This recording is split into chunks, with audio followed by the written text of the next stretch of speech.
The lighting is finally better, I guess.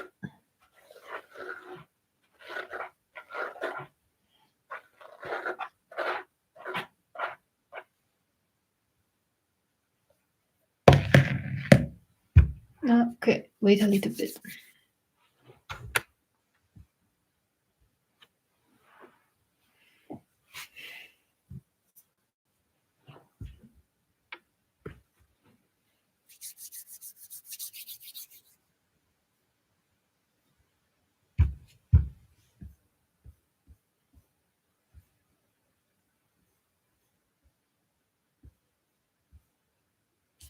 It's been a few days, didn't do the streaming. Well, weekend now.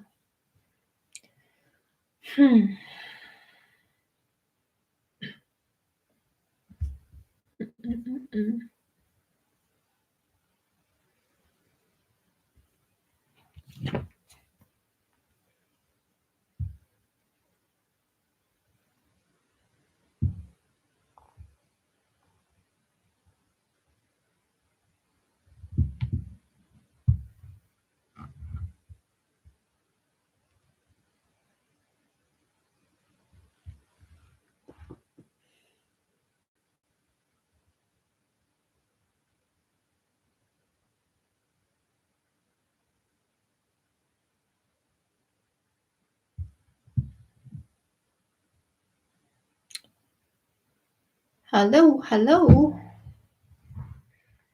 Tell me, who are you?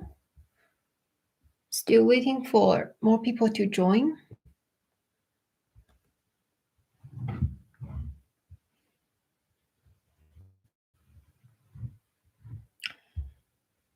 Okay, so today what we're talking about is about Krishnamurti. So this is a very, very famous India philosopher.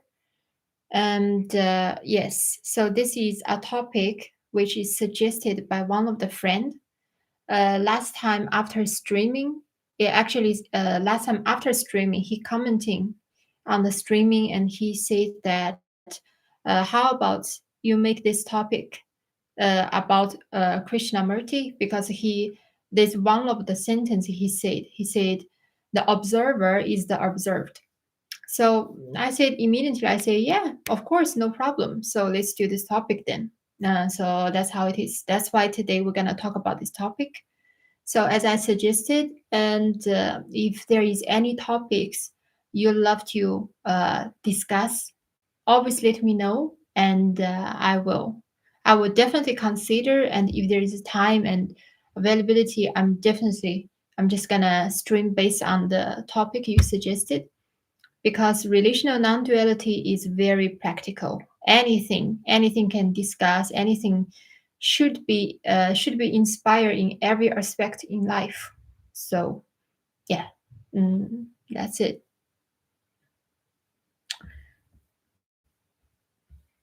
Hmm.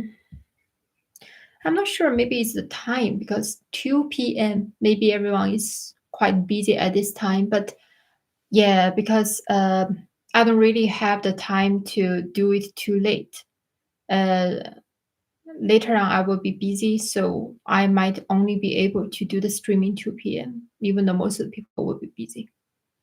But anyway, all right, I'm gonna start. Otherwise, it's gonna continue like this forever. Okay, so first of all, we're gonna introduce who is Jiddu Krishnamurti. Murti, right? So in Chinese, we call him uh, 克里希那穆提. So it sounds quite similar, right? Yeah, that's how popular he was. He was very famous in Western world, and he's also famous in China. Uh, so yeah, he's definitely a great philosopher. So let's introduce him a little bit. He is he's 1895 to 1986.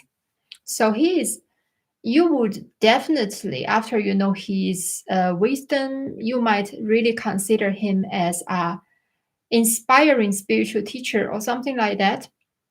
But interesting thing is, through all his life, he is rejecting any title such as guru or spiritual teacher, And actually, he really against it. He really against the ideology of worshiping a tutor, worshiping a spiritual teacher. And he said that truth is a pathless land. That means if you want to find a specific path and go to the truth, which is basically by surrender to a specific guru or things like that, a hierarchy or whatever. And he thinks that is impossible because truth is not something you can grab, you can persist in that way. Yeah, so he is quite radical about this. He said that any kind of faith, any kind of system or ritual or teacher or scriptures, scripture which is like the Veda. He said anything like this cannot really guide you to the truth. The real wisdom can guide you to the truth is um, to have awareness to the moment. So if you really want to suggest like which path, because in India they suggest there are four paths: Jnana, yoga, no, Jnana, karma, bhakti, and raja. So Jnana means by wisdom, basically by intellectually understanding. So you would suggest that he is more like suggesting by intellectually to understand it. But I strongly against this four path separation. Well, about the reason I will discuss in future. But I don't think that is the right way. You separate the action, you separate your your wisdom, your intellectual understanding, and I don't think that's right. But anyway, so he's you can tell that he's very different, especially in the background, in the environment in India at that time. You can tell, you can imagine that everyone is try to follow some certain path to reach out for truth, but he is against that. Well, that's why he becomes so different, and especially his philosophy is very popular. So in his world, how he understands self, like he have very different understanding about self, but that is like entirely a whole topic. Because if we talk about that, we will not be able to cover this one. But it's okay. Maybe next time we can talk about it. Depends on the time and situation. So let's talk about he is hello, Dasara. Hello. This is the topic you suggested. Yeah, so let's discuss about this. Yeah, it's just the time now because it's 2 p.m. I think everyone probably is busy or something. Yeah. Yeah, let's discuss about it. I just started not long ago. Just introduce very briefly about Krishnamurti. And then, okay, I'm gonna just continue. It's all right. I like him. I like him very much. I mean, he's a very wise philosopher, and a lot of things can resonate with me, can resonate with my philosophy. I mean, non-duality is always gonna be resonate with these things, right? So yeah, earlier I talked about that his core understanding is that truth is a pathless land. So you cannot really get there by a specific path. You cannot really reach to the truth by, systematic guidance or worship guru or something like that. At least he suggests that. And I agree with that. Please, okay. All right, I'll continue. So he is definitely very, very a challenge to the tradition back then. And he was always also he's open to open dialogue to science.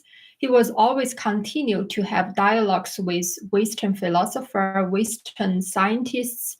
So that's how he gets so popular in Western world. He is like spreading a lot of very important information in Western world, and help to build the bridge between Western and Eastern philosophy.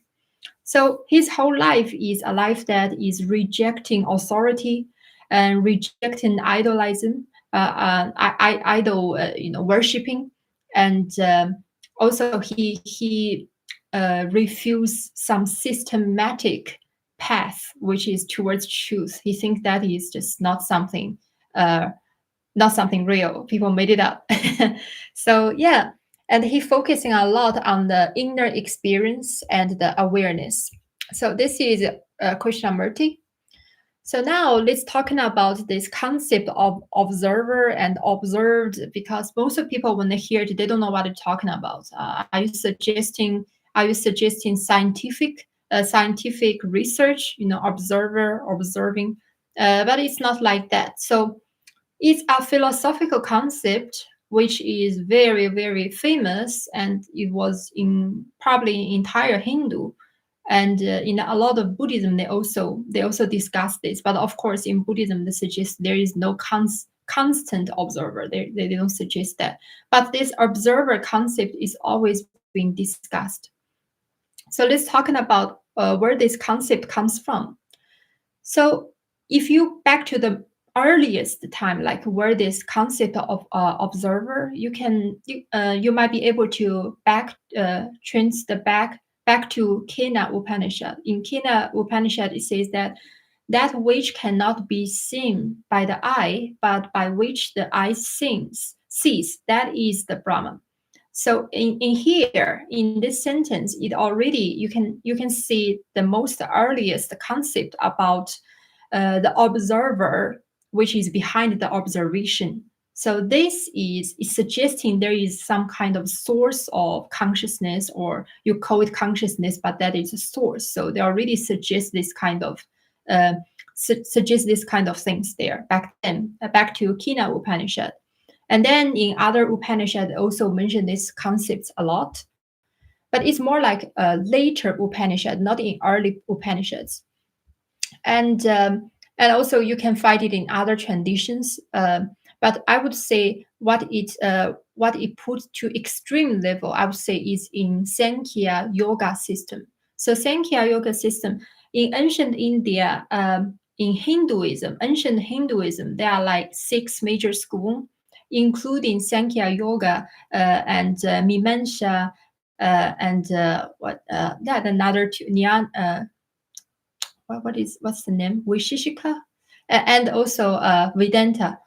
So what Sankhya Yoga, these two systems, they are very friendly to each other and they support each other. So basically, Sankhya gave the theoretical support, and Yoga is the practice. So these two systems are always friendly, and Yoga system mostly is like relying on the Sankhya system. Sankhya system is like the foundation, the philosophical foundation of Yoga system. So, but I would say that the concept of observer and observation and observed, this concept it's go to the extreme in the system. Why? Because we all know, we have to understand one thing is Sankhya. Sankhya is an absolutely dualist system. Dualist system. So, okay, here we have to introduce 3 fundamental philosophy categories. 1 is dualism, 2 is monism, and 3 is non-duality. So now we have to understand what is dualism. Dualism suggests that there are two, like the basic, the original, or the ultimate truth. They are 2, you can call it element or whatever. Like in Taoism, they said yin and yang. That is dualism, right? And in Sankhya, there are also dualism. In Sankhya, it suggests that they are Purusha and there is Prakriti. So the Purusha here is not the one. The episodes I made a lot about Purusha. I mean, maybe they're inspired by that, but that Purusha is more like it's more like analogy, you know. But here they suggest this Purusha is something fundamentally is ontology, is your spirit. You call it spirit, you call your ultimate nature, or you can call it consciousness. That is called Purusha. And another, there are 3 elements: the material, the nature, and the elements, the mother of elements. They're called Prakriti. So they are Purusha and Prakriti. So these are the 2 fundamental dualistic base here. So Purusha was defined as something never move, never change. You cannot separate it to apart, and there is not even attributes to it.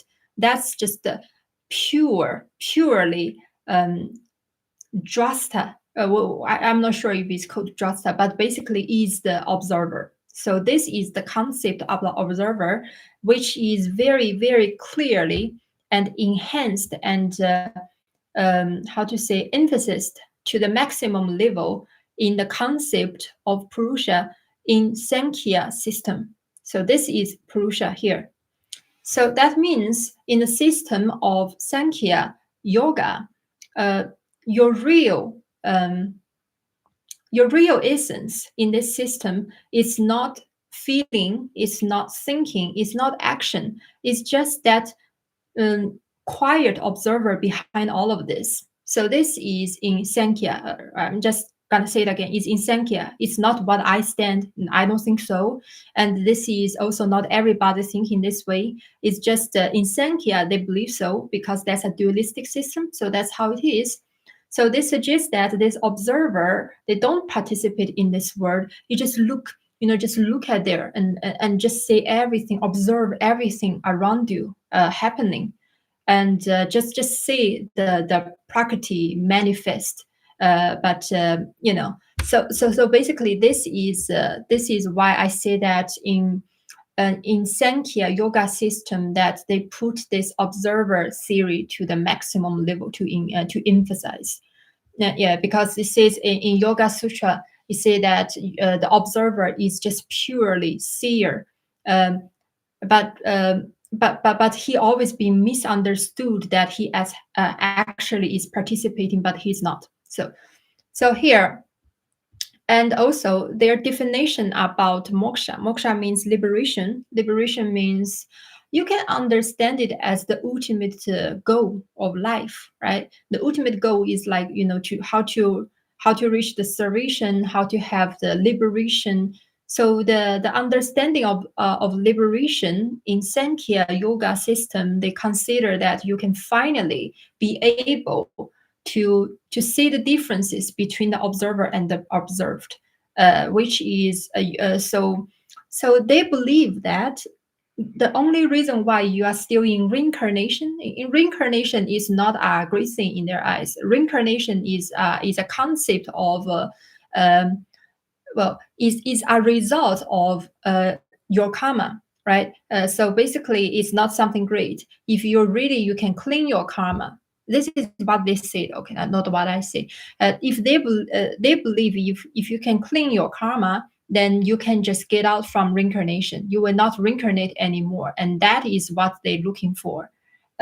So anyway, so their understanding about or their definition about moksha of a liberation is that you can separate yourself. You can just be that still, unmoved observer, and you separate yourself from this word that you observed, and that's it.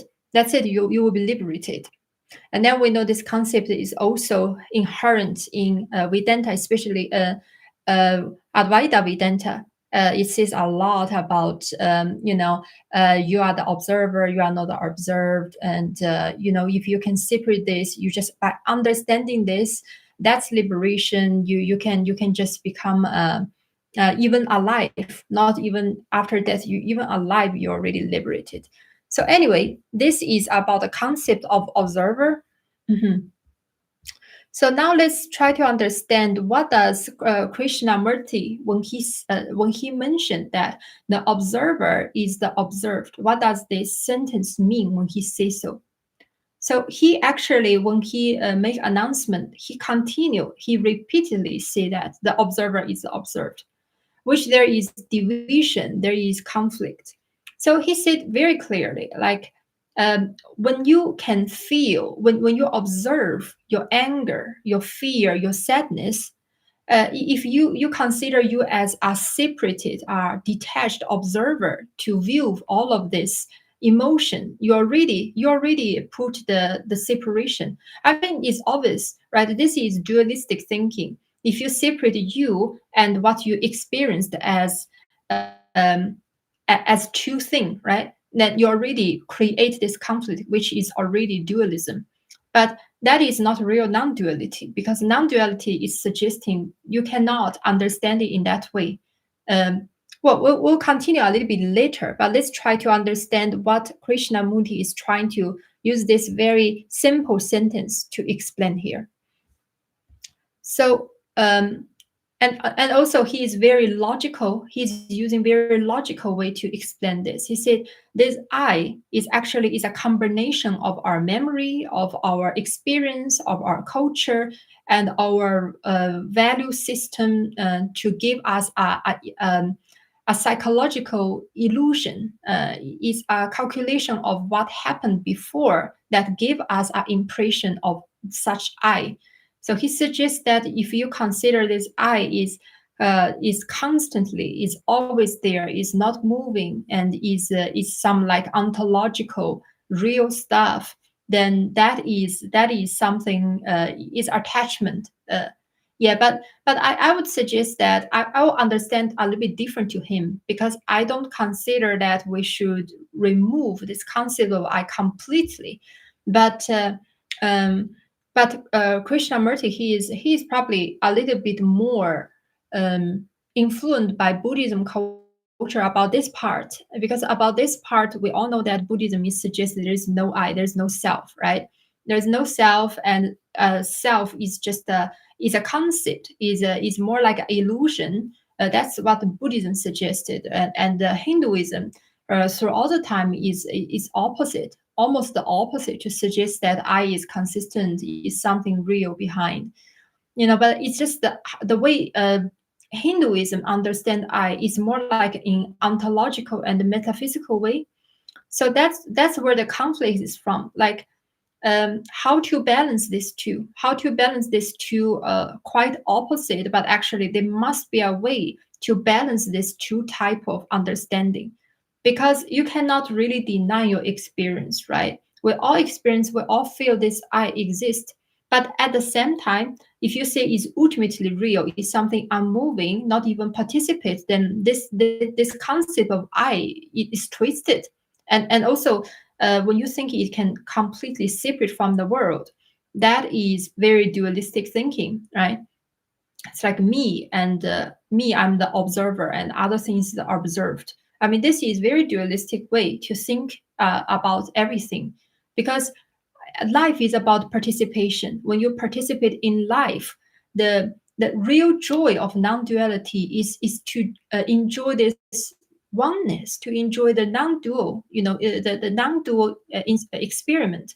That means you cannot keep consider yourself as a separated I. You cannot keep consider your action, your emotion, and everything. You just separated. It's not even touching you. It's not even influencing that kind of attitude a lot. It doesn't matter if they are Buddhism, if they are Hinduism, if they don't even have religion. We see this kind of attitude a lot in life, right?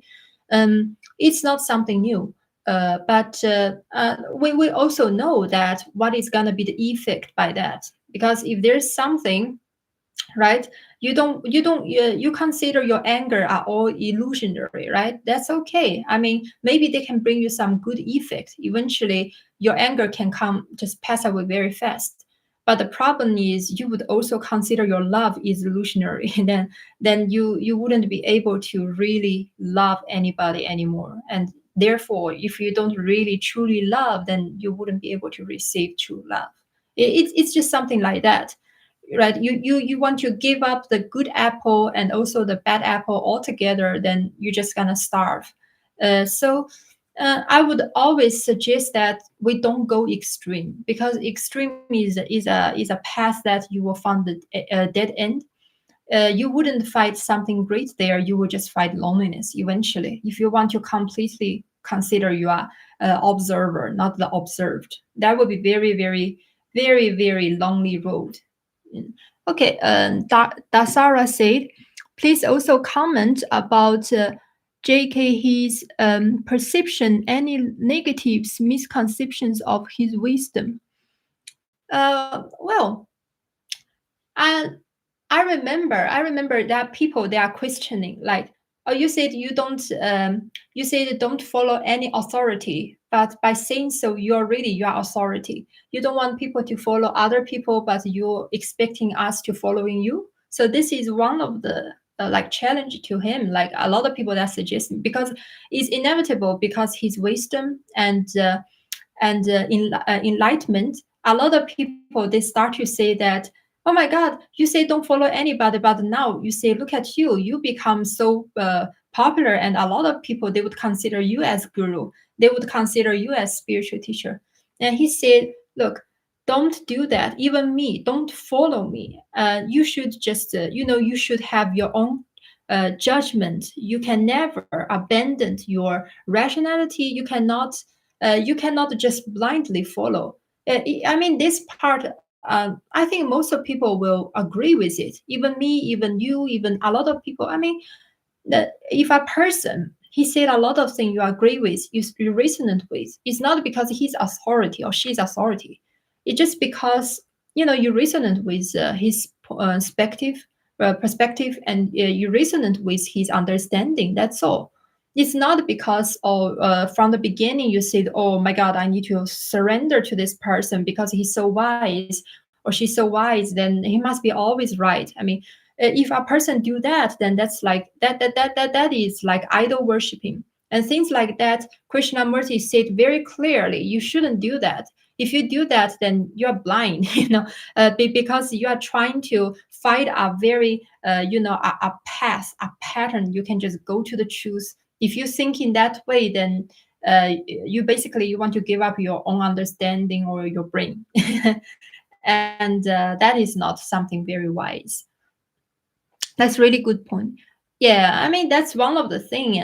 He's there are a lot of people were asking about this part because he gets so popular, he gets so famous, and people think he's so wise. And he people actually, I think some people they're trying to organize an organization for him to basically to put him as the guru in his philosophy or whatever. But he said no, no, no, no, no. He refused. He said no because I don't agree with this kind of hierarchy or authority or these things. I think these things is just, it's not the path to lead to it. So he rejected, he refused it, of course, with kindness. So anyway, let's back to the sentence he said. He said the observer is the observed. So that is direct challenge the statement towards all of this observer theory, which you can find in Vedanta, you can find in Sankhya and yoga system is very very common about this observer thing. If you, I mean, if you know yoga, not nowadays those like physical how to say exercise yoga as in ancient time or as a traditional philosopher or philosophy or religion tradition, whatever you call it, it was always about uh, meditation. Yoga is always more emphasized in meditation, and in this meditation you separate you to basically to observe your emotion. And Buddhism also have this tradition as well.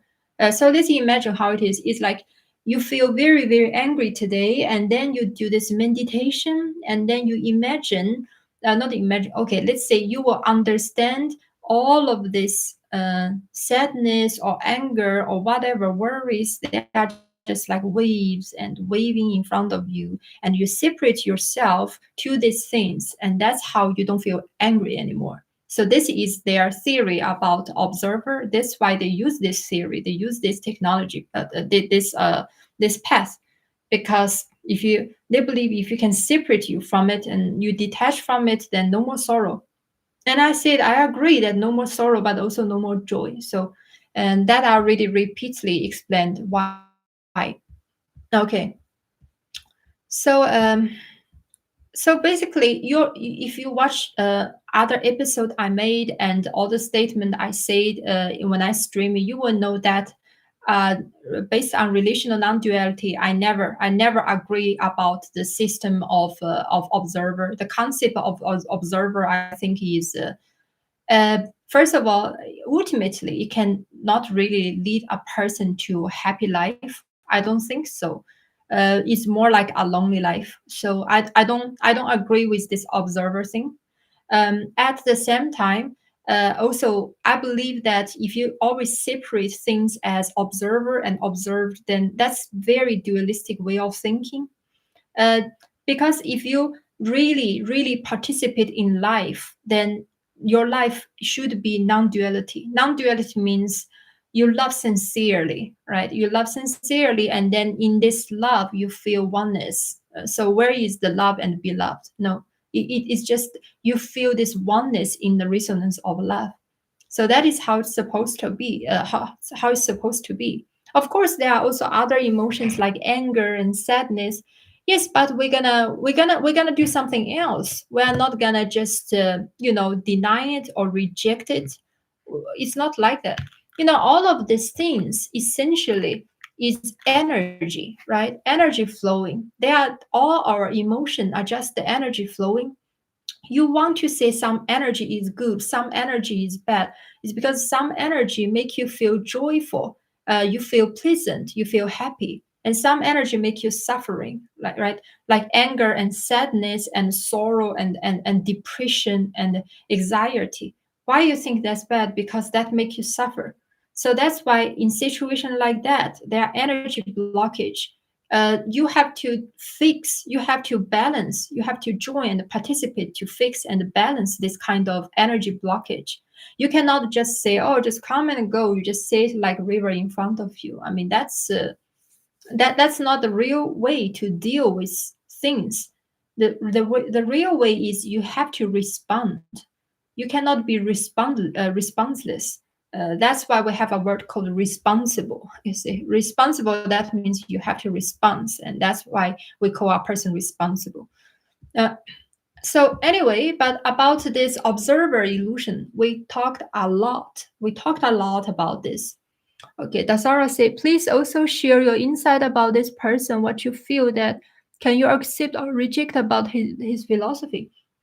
Oh, majority of his philosophy, I think he's brilliant. I think he's very wise. He's definitely a very humble person. You see, if a person is not humble and in a background like that time, even now you can see the new gurus worshiping is rising all the time in India, and actually gets so popular whole world.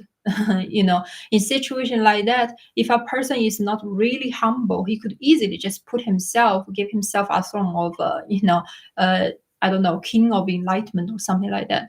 But he didn't, because his philosophy already said clearly this kind of authority, this kind of idol worship, this kind of authority worship is just it just created blind obedience. It's not something great, not great for humanity, not great for yourself, not great for himself. So there is no point for him to encourage these things. So he's been very honest, very humble, and also I think he's very polite and very open.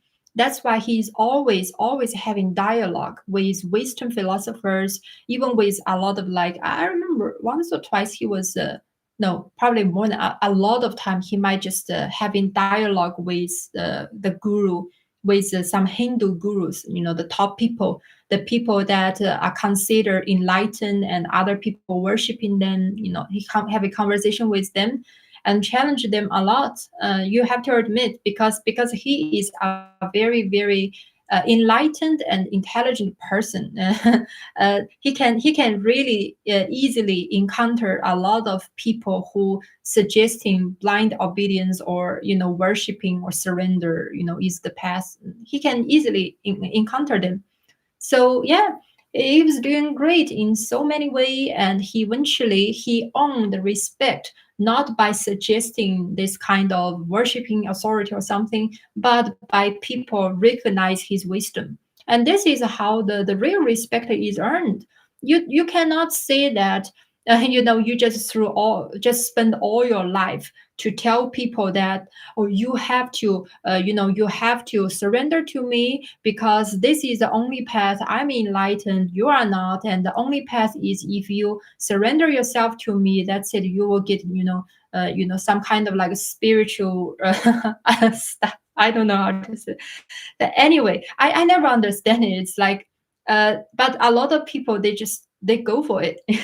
They just go for it. So anyway, so he's always saying that don't do that, don't do that, and eventually by this way he get real respect. So I think I admire. I'm not worshiping, but I admire this kind of how the respect is earned. It's not by just promoting hierarchy, promoting surrender, promoting those kind of things. No. Um, so yeah, I agree with his philosophy in a lot of part. Maybe we about the emphasizing part we have a little bit difference because he is still is focusing a lot on Niana, which is more like understanding and awareness. It's more like meditative, like you meditate, you understand the reality of present.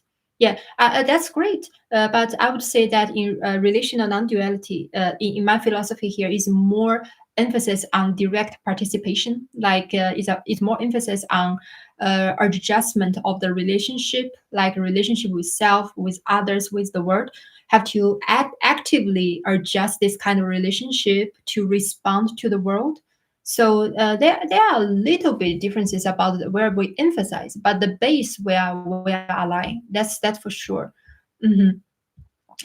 Yeah, very clearly about the sorrow. Like in all the philosophy, eventually they all trying to figure out how to deal with suffering, how to deal with sorrow. So in the concept of observer, well, I already mentioned a lot. Like what they suggest, the way you deal with it is just to detach yourself from this entire word, entire emotion, even your body. You just detach from these things. You think you are experiencing it, and you are the non-move, something never really participate in it. In this way they think it is the way to the ultimate happiness. And of course I'm not agree, and Krishnamurti also not agree. He would suggest that the path to end sorrow, you need to really understand what is the nature of reality. You got to understand that is if you want to fight some kind of like authority worship based on fear, and that is not going to lead you to liberation or happiness or freedom. And if you want to suggest that there is an observer separated from whatever you observed, in that case you only fall into numbness and loneliness, and that is also not a path to real happiness or freedom. And in relational non-duality, we suggest that the real path that can guide to that it's not like you follow somebody's guidance. No, you just actively based on your good intention, based on your grounded goodness, based on your inherent dignity and all those principles, like I already suggested earlier before. You base on this principle, you go actively adjust your relationship in life, so you will have a more harmonious relationship with people around you, with yourself, and with the world. And that's how you can be a happy person. And this is in my philosophy, I mean, it's very obvious and very practical, easy to understand. There is nothing about some complicated theories here. Actually, yeah, I try to not even build any kind of what you call technical term in my philosophy, because you build those things for what? You build those things to make things difficult for other people to understand. And eventually, well, what is that about? Seriously, what is that about? So many people they enjoy this. They when they build a system or philosophy, they just they into this. They into give different definition and separation. And yeah, definitely their English is better than me. I know that. I mean, I can write in Chinese. I translate in English can also be complicated, but I don't want that. If you do that, eventually people will just stay back, because people will feel like, oh, why is maybe something really can be easier to understand, but because that person's ego, they make it deliberately make it so complicated. and then other people who into it will just it becomes something to show off. When a philosophy, if it becomes something to show off, that's the time you lose the soul completely. And also, if a philosophy is detached from your heart, detached from your real existence, like things like this observer theory, when things like that happen, you know that you got to do something. You have to adjust it. I know that if you are from India culture, or if maybe you don't even hear it about this observer theory, about this kind of like Advaita Vedanta and things like this, you might never heard it, but I guarantee you this thing is all over the world now. All over the world. You can see it all the time that people look so peaceful, but when you get closer, you find they are not just peaceful, they're just numb. you know, you know what I mean? Like there are differences between numbness and peaceful. And I don't know why a lot of people they didn't really realize these things, and it's serious. Why it's serious is because, for example, imagine you have a child, right? You want the best for this child, and you wish that he has a little bit of anger issue, right? Imagine he has a little anger issue, so you always worried about him. Oh my God, he's always so angry. Maybe one day he will do something stupid, hurt himself or hurt other people. That would be bad. So you wish he can figure out a way to deal with this anger. But there's no improvement. But one day or after 1 month, suddenly he's so peaceful. Like he's not really angry anymore. Oh, you feel so happy, or you say like, oh, thank God, finally he's peaceful now. He's not angry anymore, and all the things, and you feel great. But then when you look closer, when you say something to him, you find he's not really share the passion of life anymore. He's not really loving anymore. He's just numb. That's the time you start to feel, oh, wait. There is a problem. Wait, I shouldn't be happy so early. There is an issue now, and then you will have a talk with him. Hey, what is going on? What happened to you? And then this time, this your child will tell you that, oh my God, I just feel like all of these things just illusion anyway. So what's the matter? And that's the time you will feel like, oh, there is an issue. So it's just as simple as that. Just as simple as that. So I always say this kind of philosophy that important because they influence on many people in this world, and people just don't even notice. Okay, Mr. Bunu, is that Bunu? Okay, is that okay? Bangnu said, "We think we are all different kind of bubbles, but we need to understand at the end we are the water." Uh, this is important point that you're bringing out, Mr. Banglu, sorry. Um, it depends on how you see, metaphor like this is always very enlightful, but at the same time we need to be clear about what we're actually trying to emphasize here. For example, if you say we are all different kind of bubbles, but eventually we are all the water.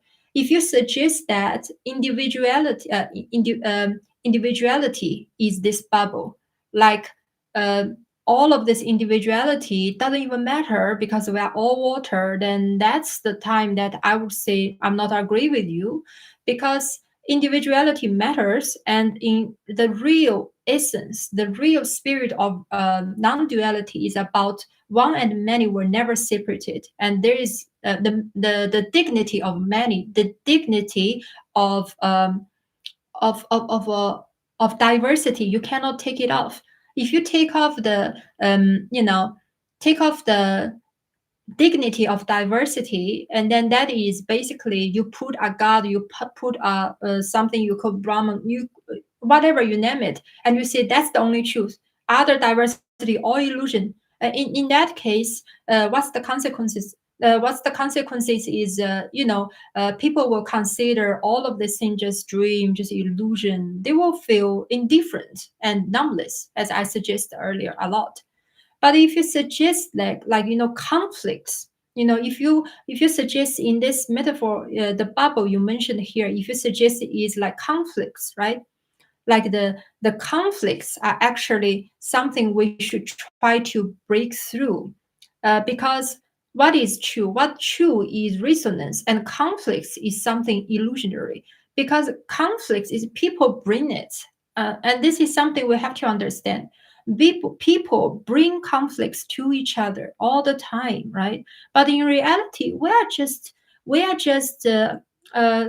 creature, lovely creature that we live in the planet. We share this planet with trees, with water, with ocean, with other animals. That's the reality. And there is no such thing as we cannot have a harmonious relationship and just live here happily. But people bring the conflicts. So if this bubble you suggested here is about the conflicts, and I definitely agree with you, because we need it. We need to build the bridge. We need to just, break this kind of bubbles about, or conflict is eternal, hierarchy is eternal, authority is eternal. This kind of bubbles is something that we should break, because if we don't break, then the conflict is going to be forever. There will be endless of war, endless of misunderstanding, and people just attack each other. People don't like each other and hurting each other, and that is not going to be good. So it really depends how we understand a metaphor like this. But yeah, thank you for bringing it up. It's important. Because essentially we are one, and that's no doubt about this. This one is fundamental for us to actually be able to resonance, to be understood. Otherwise it's even impossible. If we are not even one, we are not be able to resonance, then everything will be pointless. Yes, that's exactly what I mean. Oh, thank you. Yeah, well, then we definitely agree with each other. Thank you very much. It's important. It's important to understand that. So basically, we need to understand that we are one. We should love each other. We should understand each other, because there is no reason why we cannot build a harmonious life together. But at the same time, we should respect each other's individuality. We should respect diversity, because one is not based on erased diversity. One is the resonance within the diversity. This is the real essence, the real spirit of non-duality. You cannot you cannot just because a philosophy give it a name of Advaita, and then you think it's Advaita. It just really, sometimes I just feel I don't even know how to talk about this. It's difficult for me. I don't want to hurt people's feeling. I don't want to, there are people quite sensitive about this topic, and some people they really counting on these things. You know what I mean. But at the same time, I don't want to lie. I want to also speak out the truth. I want to speak out what is really about. The conflict here in me. I made a lot of episodes to talk about we should understand religion. We should consider, to be more understandable, um, to understand their suffer, and to see the good side of religion. I made a lot of videos like this because I try to build this bridge, and I believe that we first let's see the perspective from that side, and then let's see perspective from this side. But eventually just go to the point that there's something, like if it's fundamental, essentially I will still have to point it out very straightforward. About non-duality. Non-duality is not something, if you give it a name, you call it non-duality, and it is non-duality. It's not like that. It really depends on what you're trying to express there. If it is, even you give it a name or whatever, it is non-duality. Now, otherwise, if fundamentally the basic logic or the structure there is dualism, then you know, uh, then even you give it the name of non-duality, it doesn't mean it's non-duality. And I already said very clearly, okay, if somebody want to challenge me, especially people from Advaita Vedanta tradition want to challenge me, you can say it now, or you can just leave a comment later. I will always reply as I said. The reason why Advaita Vedanta tradition as a philosophy is not real non-duality is because this observer and observed, this basic things, that's Purusha and Prakriti. This thing is from is from Sankhya, and Sankhya is absolute dualistic system. That's it. That's all. So if you want to hold this dualistic perspective about observer and being observed, then you cannot call your system is non-duality. And I think this is very clear enough. I don't want to sit straight. I always thinking about is there a more softer way, if there is a more acceptable way to say it out, to to express this. But I think so much I cannot.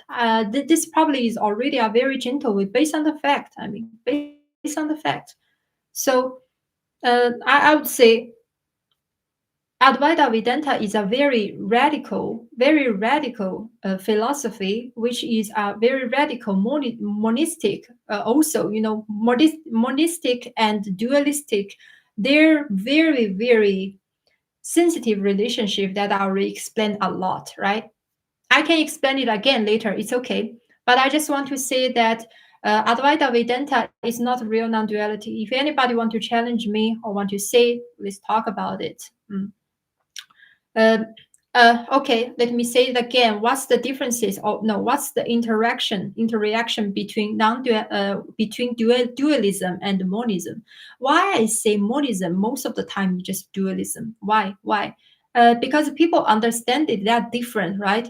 Dualism, they're just two, they're always in conflict, they're always fight. It's not good. And monism is one, is something already finally find the peace, find the harmony, and that's great. So that's what people talking about.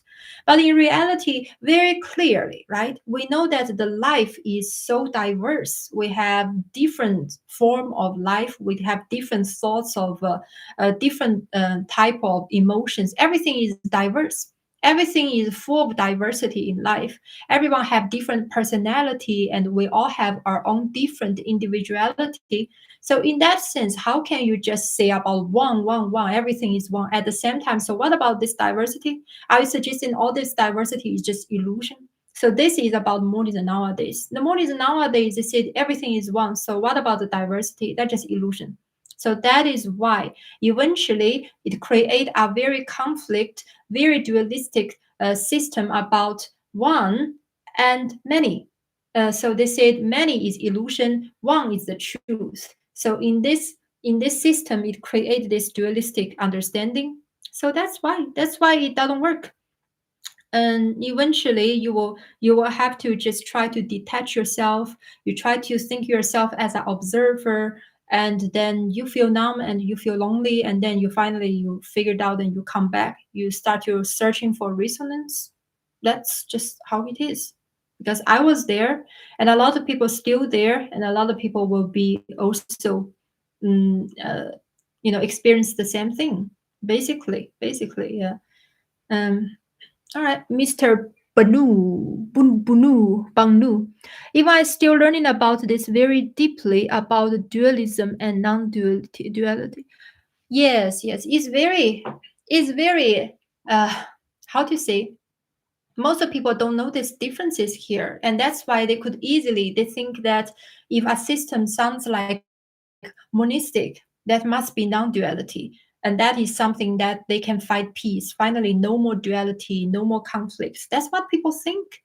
But in reality, you will find most of the system, when they just claim one god and the other ones are evil, or things like that, it always most likely is just bring conflicts. So yeah, so non-duality essentially is discussing the final piece between the relationship with one and many. That's it. One and many. If this relationship between these two have to base on denial one of it, that's there is no non-duality. That's just like escapism or denial. There's no non-duality. Yeah. So so this is a topic we discussed today. I don't know if Dasara still here. He's the friend that suggests this topic last time. Just say it again. It's about Krishnamurti. Krishnamurti is a very popular ancient, not ancient, sorry, India philosopher, and he is so popular because of his understanding and his challenge. He bring a lot of challenge to traditional Hinduism. Um, and he get very famous in Western world as well because he discuss very openly, very humbly with scientists, with Western philosopher, and he has good English. Not that good, but definitely better, the better English than I have, you know. And also because of this, he gets so popular and very welcome, get highly respected. He's a very respectful philosopher. And because of this reason, a lot of people suggest, oh, Krishnamurti, you are such a, such enlightened person. Can I just consider you on my guru? That's what people say to him. And he said, no, no, no, no, no. Because in his philosophy, he keep emphasize that you cannot just follow some kind of authority or worship some kind of, complete surrender to somebody. Because if you do that path, then you can never find the truth. So if somebody actually consider he is guru or he built some kind of institution based on his philosophy and put him as a guru, then he's against his own he's against his own philosophy. So he didn't accept that. So he's a very humble person. That's obviously, you see, if a person gets so much attention and people really think he is wise and suggest that he should just he earned it. He earned the throne of a guru or enlightened person. But he said, no, no, no, no, no. I don't take any of this because we should just, let's just find out the truth by our own, understanding and awareness, and especially he against a lot of things about the understanding about observer, observed, and all these things. Earlier, I already explained. So you can have a look later. Okay. Mr. Banu. Yes, I have watched a lot of his videos. He's really a gem. And I'm also from India, Mr. J. Krishnamurti. Yeah. Oh, that's nice. You're also from India. Oh, nice to meet you, my friend. Yeah, he's definitely very wise. A long time ago, I read his book, but like honestly speaking, I cannot remember or understand that much anymore because that was like probably 10 years ago. 10 years ago, when I was school, I into reading books. I read all sorts of books, so I remember his name. But about his philosophy back then, like 10 years ago, to me is too abstract, so wasn't able to understand. But now, everything's like this is understandable. It makes sense, but it's just waste time. It's not something that you can just without time you can directly understand. Oh, that implies some kind of genius, but I'm not that kind of genius. So my understanding till now, everything I understand now is based on my experience, based on all the efforts I put in philosophy and participation in life. And of course, I'm an emotional person. It's not just about intelligently understanding those things. I participate in life. I'm trying to figure out how this philosophy can help people, can help myself, can sort out a lot of issues, the real suffering in life, like anger, like jealousy, like insecure, all these kind of things. So my philosophy is a very grounded philosophy, and I really respect Krishnamurti. Yeah, that's all. Mr. Adam Nolan, the Upanishads speaks beautifully about all of this. Yeah, Upanishads. But there's an interesting thing is like I would say it a little bit differences between the early Upanishads and later Upanishads. The early Upanishads, well, at least I would really, really resonate with their spirit a lot.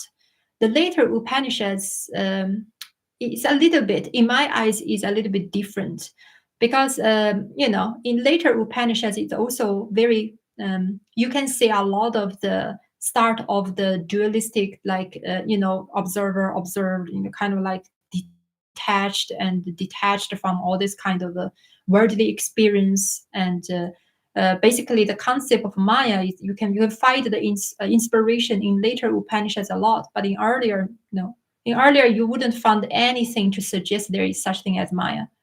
So yeah, that is something I also spend a long time to figure it out. It's not like, because Upanishads, or let's say entire India philosophy or any philosophy, they are a river. They are keep changing with time, and they're developing with time. It's something alive. It's not something static, something still, right? Like in like 5,000 years ago, it's like that, and after 5,000 years, it's still like that. Not really. They're developing, they're changing, they observe each other, and eventually they bring up something maybe better or maybe a little bit degrade. Things like that keep changing, keep developing all the time. So that there are a little bit differences here. Of course, um, quite curious how the oldest is the most refined. I think I have a theory. I did write a book about it. All of this are not like published yet, but I believe that maybe in ancient time, that time people are just in such a state of mind, like with real joy. Like you see, what's most enlightenment I got is from the early Upanishad time, which is, but it's also it still belongs to the end of Veda, because early Veda, that's okay. I would say that's very superstitious back then. Not just superstitious, like people worshiping for God. They just want something in return. It's like doing a doing a business with God or something like that. And people have a lot of material desires, or want peace, want happiness. Understandable, understandable. But in that state of time, it's just not really much differences to a lot of other tradition in ancient time. Not really a lot of philosophical, like meaningful things as much as later. But later time about the Upanishad, when the beginning of the Upanishads, especially Isha Upanishad, my favorite. Like the first time when I read Isha Upanishad, I just cried, and I never read something so enlightenment, so uh, uh, enlightened in my life. Really, it's just every word's there. It's just like light in front of me, and inspired the rest of my life. Inspired the entire relational non-duality philosophy, Isha Upanishad. Yeah, and that's one of the earlier, quite earlier time of Upanishad. So everything was just going so beautifully, so gracefully, to participate the life, enjoy it without bondage, and all these beautiful things, about don't go extreme about rationality, but also don't think, don't go to completely just abandon rationality. All this beautiful wisdom back then is just brilliant. But then later time, I would suggest maybe it's because the environment changed. A lot of war going on. Yeah, just have a look. How can the multiplicity? Wait. Sorry. I cannot never understand how the observer is observed, because I literally feel the separation. It's a real experience. Can you tell me more about that? Orisma. Okay. It's okay. We were just discuss a little bit earlier. So this is true. Like when we experience something, right? We will feel like we are experience these things because we have this kind of feeling. Yes, that's true. But we have to understand there is such thing called idealism. Idealism is suggests like only the feeling is real. If you cover your eyes and everything is not even there, right? We know that we have to be more realistically to thinking about it. You see, intuition sometimes can be great. They bring us a lot of an insight, a lot of inspiration, but doesn't mean that all the inspiration or all like intuition or all the things, however you felt it, it's just like that. It's not like that. You see, what I mean is that it's not like, for example, like my eyesight is really bad. If I don't wear like contact lenses, I cannot see anything, right? So if I see there without eye contact lenses, I see there is a maybe it's a person moving in front of my window. So I assume, oh, there must be a person. And then when I wear glass, oh no, that's just a tree. So people can easily have things like this. It is called like delusion, right? Delusion. So when we feel like we're feeling this, we're feeling that, it's true. Like we are feeling these things. But we have to understand the concept of observer and observed here, what they're trying to emphasize. Earlier, I'll discuss that. They go to the maximum level to separate these two dualistic understanding in the system of Sankhya and Yoga system. So in Sankhya and Yoga system, they separate this dualistic fundamental base element. The first code is Purusha, another one is called Prakriti, right? So Purusha is that still never moving things, is always there. Is like observing everything, and another one is prakriti. So prakriti is material word, is whatever, but you consider it as a pollution basically, because our reincarnation is because the prakriti polluted purusha. That's why we are here. So this is their understanding. Based on this kind of understanding, they suggest that the only way you can reach to moksha is to detach by prakriti. And prakriti is all the things that you can experience, right? The word, the your emotion, your body. By detaching this, that's the liberation. That's what they suggest. And eventually, it's gonna lead you to completely detachment for this entire world and your own experience. And if you believe that is liberation, then I would suggest you to think again, my friend. That's all I'm suggesting. Because that is a path that a lot of people nowadays, you can feel they're just trying to be indifferent. They're trying to be indifferent. They feel numb because they cannot deal with the complexity in life, and they try to escape. That's all it's about. So they tell themselves that everything is just the wave in front of you. You are the observer. You never change. You never you are still. Things like that. But it don't really lead you to the real joy. Eventually, it just leads you to numbness or loneliness, and that's the fact. Right? Yeah, I mean, if you know people do participate in not following this path, you will see. You will see. All right, let's see. Um, Adam Adam Nolan said, "How can the multiplicity of life fool the one who sees its unity?" Well, that's the thing. Wait, let me try to understand it again. How can the multiplicity of life fool the one who sees its unity? Well, this is again, if you suggest, it is the same, very similar to earlier. Mr. Bonu suggests, is it like uh, we are all different kind of bubbles, but we need to understand at the end we're all the water. Yeah, it's the same as here. So depends on what you mean, Mr. Adam. If you suggest that the multiplicity is our individuality and all the differences, then we have to respect differences. We have to respect our multiplicity. We have to respect all these differences because this is the beauty of existence. But if you understand it's like conflicts, things like that, yes, we have to understand things like that. We should break through, we should transcend, because the reality is we can be able to resonate no matter what. So yeah, I mean, I'm trying to just explain it as a way that every metaphor we use, we're gonna just be a little bit specific about here, because nowadays a lot of this monistic thoughts, they are trying to push to so extreme level. They suggest that only one exists, all the multiplicity, all the diversity is illusion, and eventually just repress diversity, and that is not the way. So what we suggest non-duality is we have to understand the relationship between one and many is never suppressed. You cannot like put them one on top, one and one down. You have to understand like these two, they were never separated. And in multiplicity, in diversity, one shines through it. So we got to respect duality, res- respect diversity. At the same time, so we feel the resonance of one. That's the only path I would suggest. Let's say Isha is my favorite too. Yeah, Isha will punish. Oh, just so brilliant. Every sentence I just keep reading it.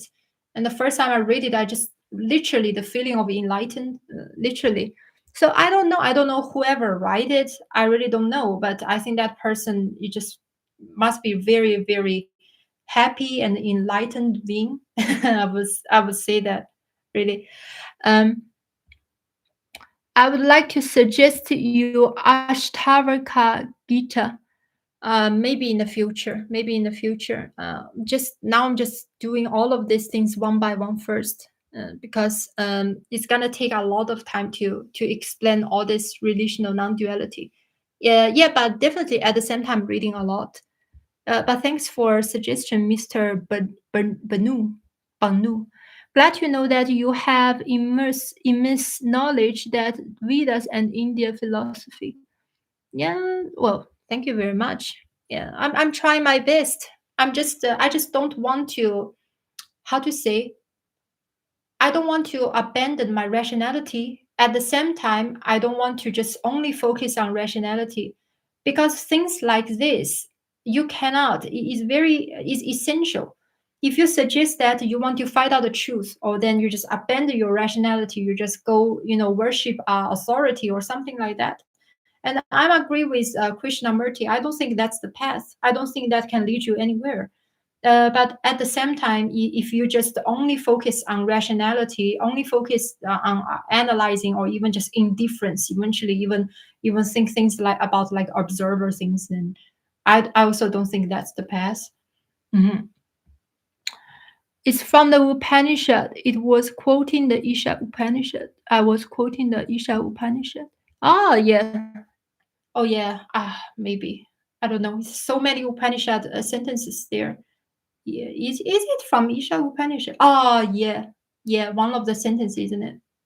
Yeah, but my most impressive one is about one sentence about basically suggests how to transcend death. I don't want to talk about it now, but yeah, that's the deepest wisdom I ever heard in my lifetime. I read so many different books, so many different thoughts about all the things about what you mentioned there. Yeah, that you can also heard from a lot of other Upanishad. That's not like very special. Like you can heard in different Upanishads a lot about that kind of thing. But there are a lot of there really something very special about Isha Upanishad. I'd like to discuss about it in the future. And yeah, but I think my understanding quite be might be very different to some traditional understanding, especially from Advaita Vedanta, will be quite huge difference. Yeah, but I mean, fortunately nowadays everyone should be able to just speak out, talk out how they really think about these things. So it's all fine. Yeah, 1 hour now. Is there any question or anything you'd like to discuss, my friends? Please let me know. So today we discussed the topic about Krishnamurti, and we explain about his sentence, but he suggests that the observer is the observed. And if you're interested, you can have a look earlier. Yeah, but I would suggest maybe most of the people like into this topic might be Indian, because other people they don't even know. Like it sounds strange about this statement. They don't know what is about. Uh, but you know what? Just give it time. Eventually, this is how you can introduce this kind of philosophy into different culture. I mean, I'm a Chinese. I mean, I live in UK, but I always like to introduce India philosophy to the world. And I like to introduce Chinese philosophy into Western world, and I like to introduce Western philosophy into Eastern world, just to build the bridges. Honestly.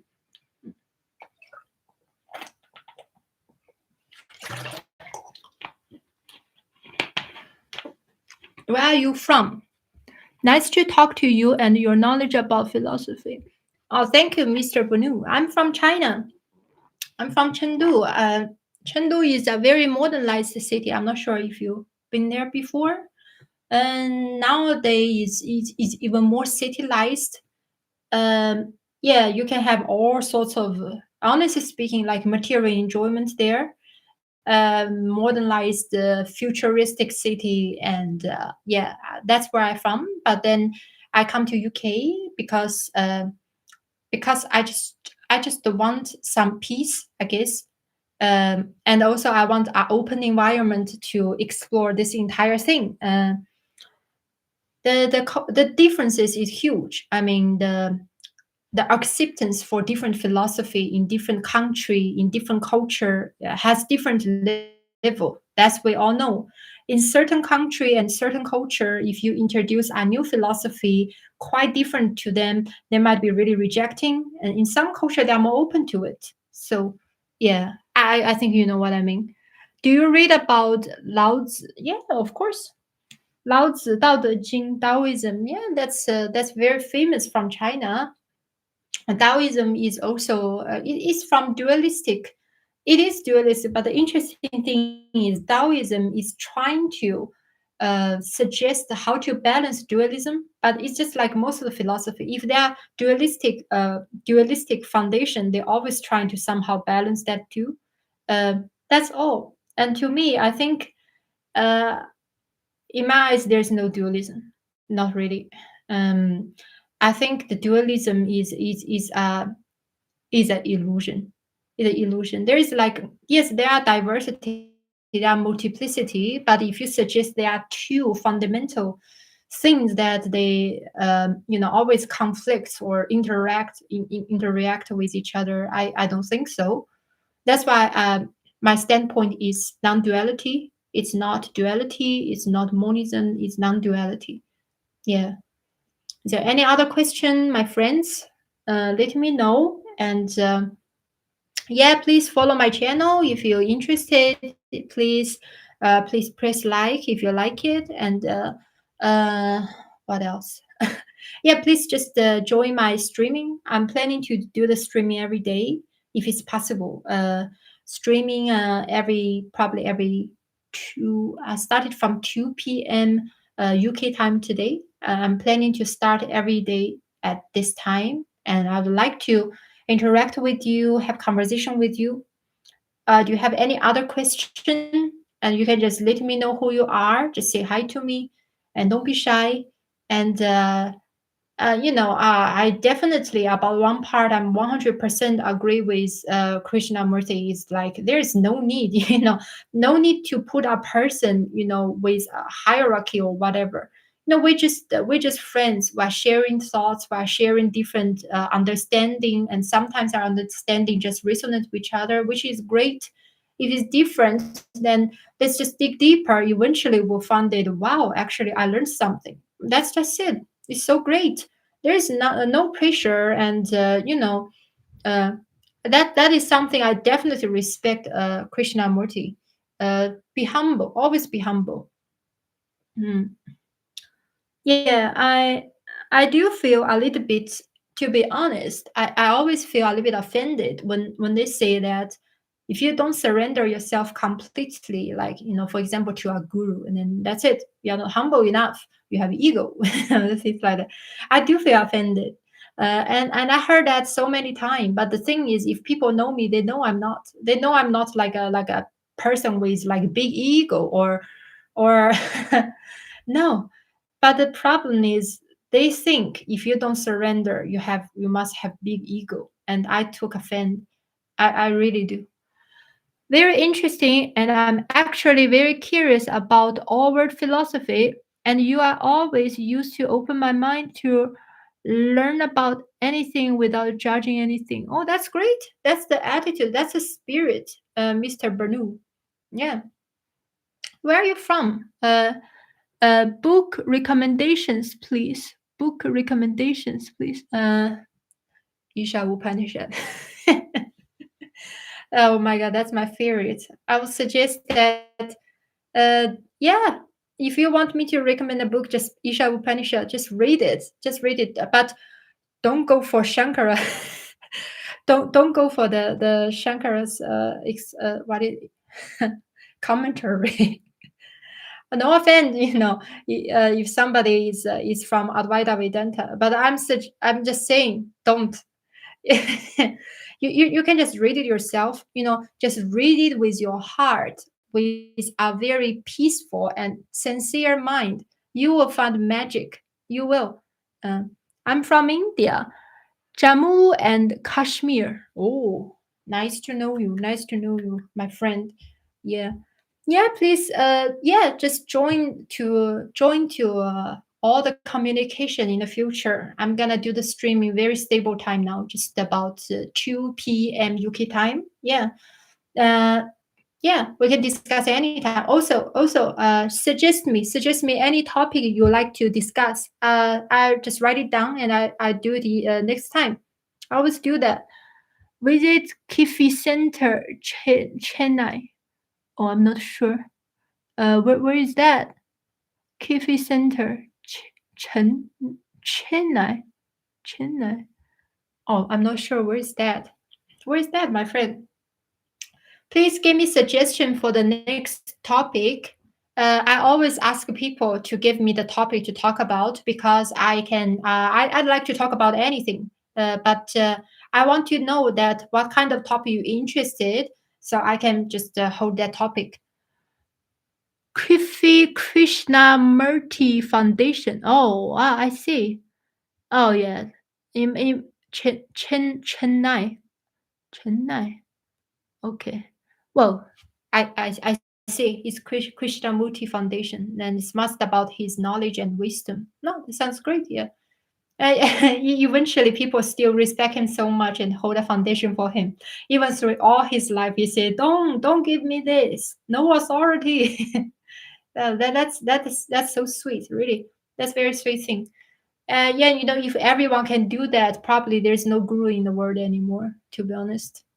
But is that a good thing or bad thing? I don't know. I don't know. Hmm. Yeah, please give me a suggestion. Please give me a suggestion for the topic next time. I always ask people for a topic. Krishnamurti always says that if you did not discover the truth, life has no meaning. It is hard to find meaning if you are not believing in anything. You end up lonely and depressed. Yeah, I agree. And it's not just about believing anything. It's like participate also. If you detached from the world, detached from your feeling, detached from other people, then you are not really participating in relationship. But life is about relationship. In my philosophy, relational non-duality, I keep saying that life, the key to happiness, the secret to happiness, that only the three things you're taking care of, and you will be absolutely happy. Your relationship with yourself, your relationship with the world, your relationship with other people. If you take care of these three, then you'll have a brilliant life. So if you don't really participate in life, you're just isolated by this or detached by all of these relationships, how can you have a happy life? It's all broken, relationship all broken. So yeah, definitely. Whenever I started talking to people about philosophies, they used to taught me. They think I'm mad or psycho. Nah, it's no. I don't think you're psycho. I think you are very you make sense what you said. Uh, yeah, but I understand what you mean because in an environment that nowadays people are more like they are very practical nowadays. People very very practical. When they hear philosophy, they just feel like, oh my god, why this crazy talk? I don't want to hear those. Oh my god. They just feel like that. Most of the people, they just feel like, oh, come on, man, just live a life, just enjoy life. Why you think about that? So, I felt that as well. And if you're in a more atheist environment, you will feel that even stronger. Oh, not sure actually. Maybe atheist is also like that. Uh, well, I'm not sure. It's just a trend in nowadays, to be honest. Oh, Sri Raghuvar, Sri Raghuvar. Just the words. Divinity is beyond words. It's it's awareness, and it can be achieved through Kundalini awakening, meaning to achieve our second birth. That's been mentioned in every religion. Learn Sahaj Yoga. Oh, I know what you mean. Yeah, Kundalini. That is also quite popular in China, to be honest.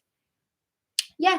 Uh, Divinity is something that, for example, we say love. Love is a words, but can we actually really know how love feels just by saying the words? Of course not. It's about participation. When you really love somebody, when you really give the love to somebody, you know what love actually means.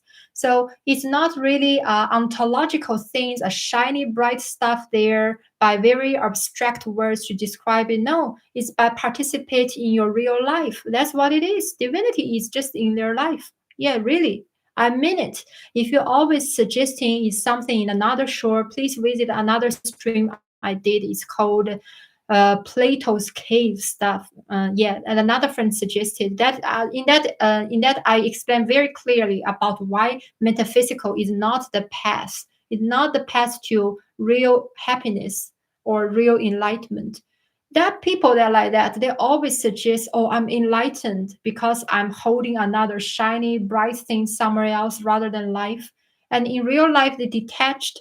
They don't even participate, and they break their relationship in real life, and then they say they are enlightened to everybody else. So yeah, so unfortunately you see that every time, all the time now nowadays, because people are, how to say, I don't know, the people just easy to believe in something sometimes. I have to say that.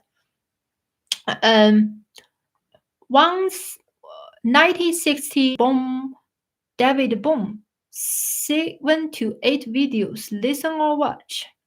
That's a lot of videos. Yeah, I mean, if there is something you would like to share, just yeah, feel free to share anytime, my friends. Literally, like now, I'm very busy with all this streaming every day. It's like since wake up, start to write, and then very quickly have to cook the food, clean the home, and then do the streaming, and then actually I do the private session as well. Just so you know, I have a link called Buy Me a Coffee. If you like my channel, you'd like to support me, you can just donate like very few money or whatever. But I would be really appreciate.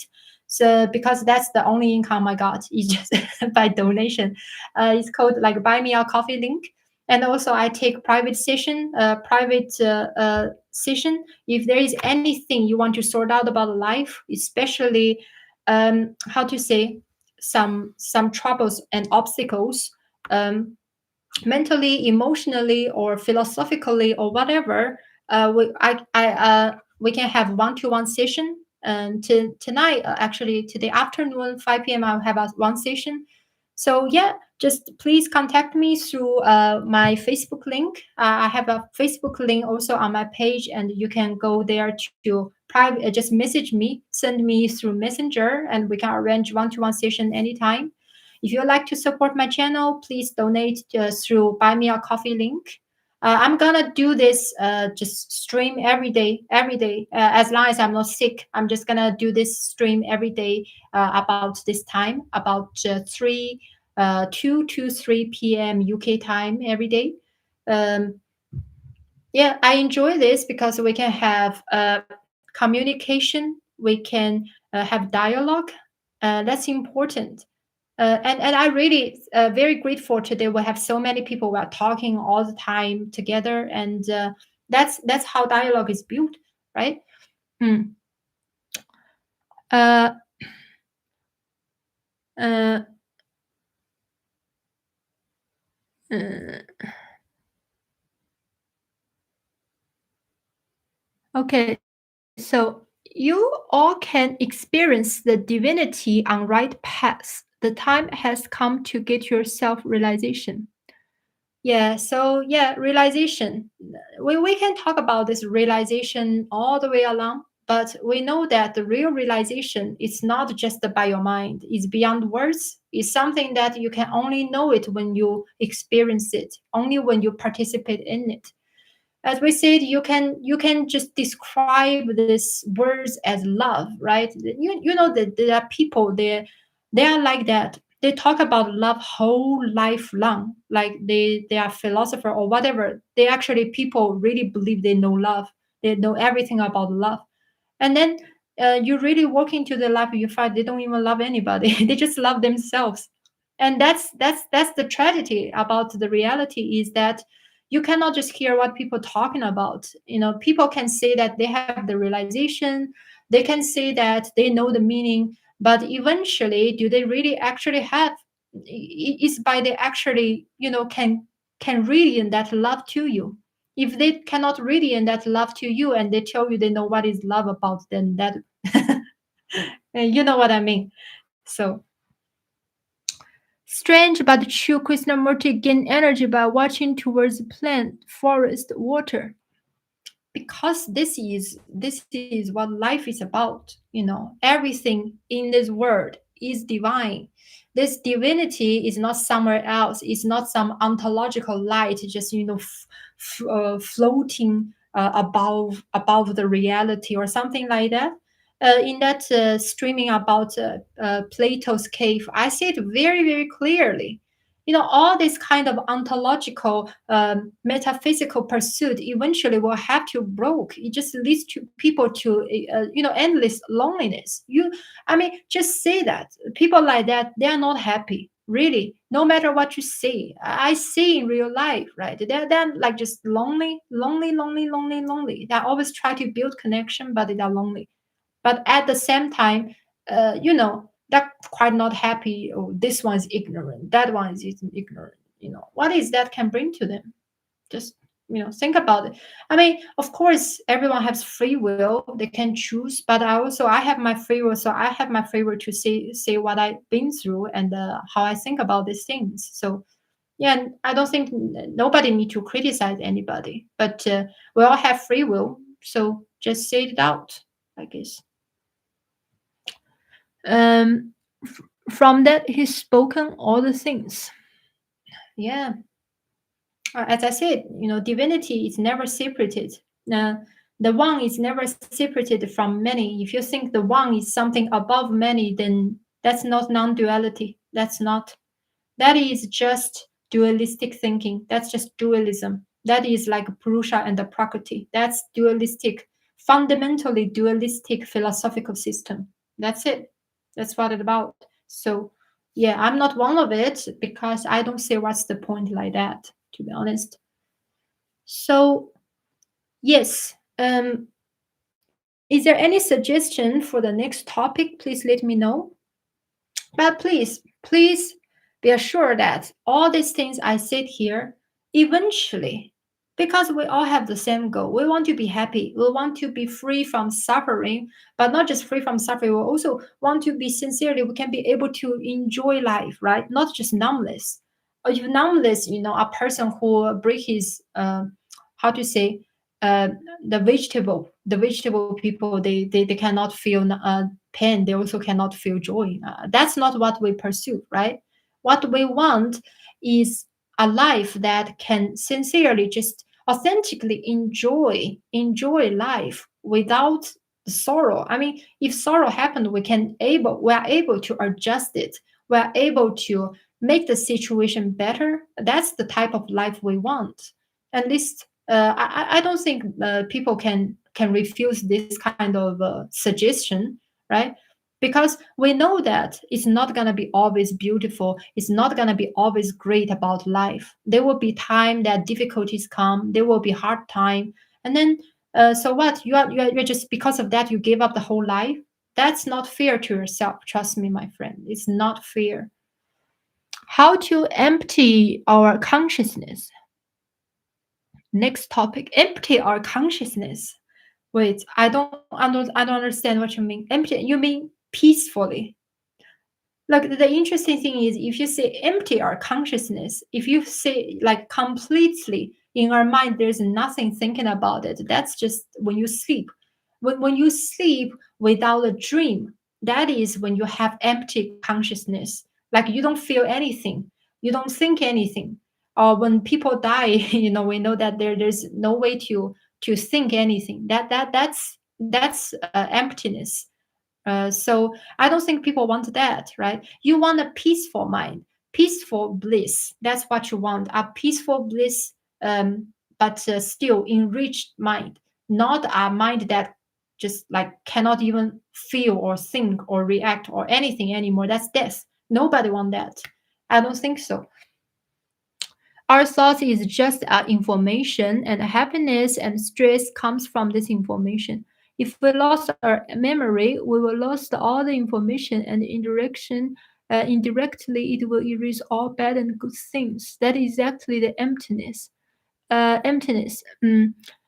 Yeah, I think how we understand ourselves definitely a very important part is our memory. Uh, our memory, if we just erase all of our previous memory, we don't know who we are. Like we just confused about our identity.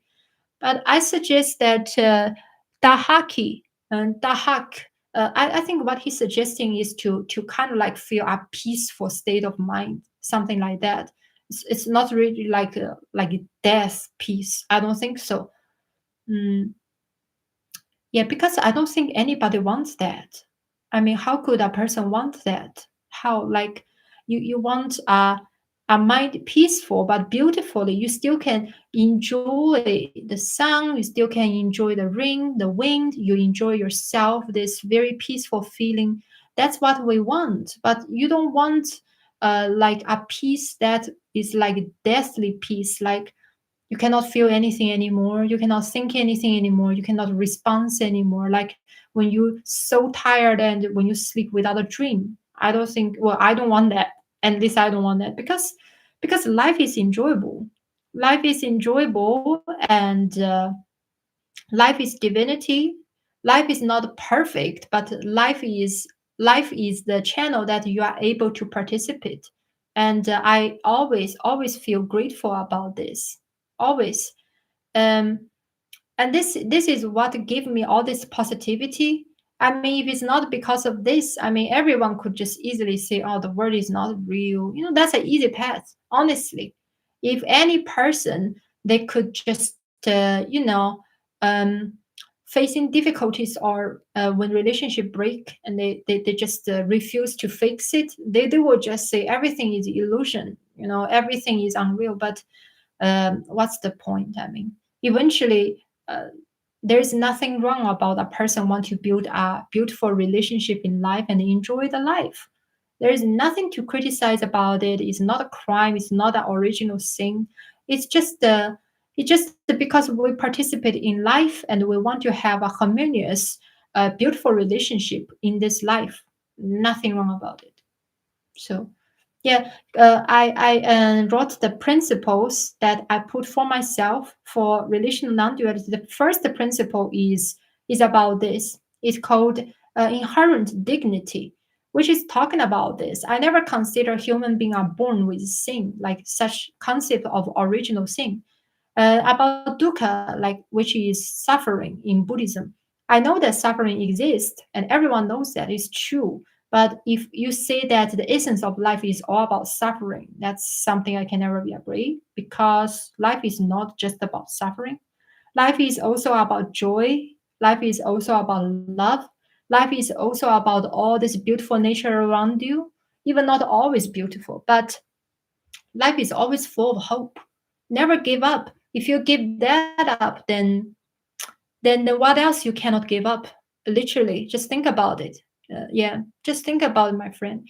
If you can even give that up, what else you cannot give up? And eventually, why we still alive? Like why people even choose to not end their life, literally, right? So no need to go to that path. No need to go to the darkness. Just enjoy life. Just if there's something wrong with the relationship in life, you fix it. You don't escape, you don't hide, you don't deny, but you fix it. That's how things get worked out. You can hide for 1 day, 2 day, but why you want to hide it for one life? Right? We have biological and psychological memory. Biological memory from where we feel, sense, touch, etc., and psychological memory that we got from childhood. Yes, we have all these sorts of memory that they give the sense of self, right? So, if my memory is all gone suddenly, I don't even know who am I. I can still sense this feeling of this is a person here, but I wouldn't know who am I because all the identity, all those memory about me are gone, right? So, so how to gain energy to enjoy life? How to gain energy to enjoy life? Life is full of energy. I think it's about how to how to realize the energy, so to enjoy life. So basically, what we really missed is sometimes the most beautiful thing is always with us, but we keep ignoring it. We just keep ignoring it. So we thought there's no beautiful thing. And that's one of the problem. I know that the world is not perfect. Like a lot of people, they literally now they are suffering from war and a lot of bad things happened. So I cannot say that everyone can really like have such an enjoyable life. That's true. But I know one fact is, just think about your body. If you catch cold, if you hurt, do you think your body will give up? No, your body will try to generate all the white cell to have them defense system to try to heal yourself. So that means your body never give up. Your body will try the best to to actively to engage to participate in your life force. That means no matter in what situation, you have to not give up. That's the first principle. If you give up and you think the life is all like illusionary and there is no real like beauty around you, then you will even give up the motivation to find to discover the energy, as you said, or the beauty around you. You got to first you believe it and you see it. And also it's not just about belief. It's true that all of these beautiful things around us, sometimes our parents might be quite serious to us all the time, but they definitely are love. And our partner might sometimes have, fighting or argument with us, but still they are full of potential to have harmonious, beautiful relationship with them. So that's the beauty in life. That's the flowing energy in life. Once you notice it and you participate in it, you make things better. That's it. You will have a beautiful life. Not something difficult, really. How to live life with minimum things. Oh, how to live life with minimum things. That's something very serious about consumerism. And I just wrote it yesterday as well. Yesterday I was in the car with my boyfriend. We went to Edinburgh. It's so funny yesterday. Um, which tradition you follow or culture? Oh, I don't follow any tradition or culture. But I study different culture and tradition. But eventually, I come to the path that I have to. I would just build my own philosophy because very similar to Krishnamurti, I don't really surrender myself to any authority, and I be criticized as not, not humble enough, because people say, they want me to surrender to suggest that um, you have ego. That's why you don't surrender. And I was thinking, it's just anyway, I talked about that one earlier. So I'm not really following any tradition because the thing is, again, following tradition that's suggesting like what Krishnamurti said. This is not the right thing. You're following a particular path, and you think that path will lead you to the truth. That's not the reality. In reality is you got to really give up the idea of just following one person's authority, because I mean, think about how can you even imagine to believe a person will always be right? Just think about it. How crazy this idea is. You believe that one person gonna always be right, always be right. Whatever he say, he's always be right. That's just no. That's why people don't really surrender. It's not because they have ego, but they have basic judgment, right? Must visit India. I have deep sense of understanding philosophy. Oh, that's good. Well, just share your thoughts, Mr. Banu. Banu. Yeah, actually, I'm gonna visit India. I think might be very possible to visit India in next year, because one of my friend, she and her boyfriend, they're gonna marry in India. So she is from India and he is from Scotland, and he is my boyfriend's friend, since they were like childhood. So they're really nice, and they're gonna get married in India. They invited us, so we're still considering. Maybe we will go. Yeah, maybe we'll go there. That would be nice. India will have so much like celebrations, and especially things like marriage will be really enjoyable. I would like to consider that, to be honest. Before Krishnamurti also follow Hindu tradition because he's Brahmin family. Uh, um, in that sense, I was Advaita Vedanta.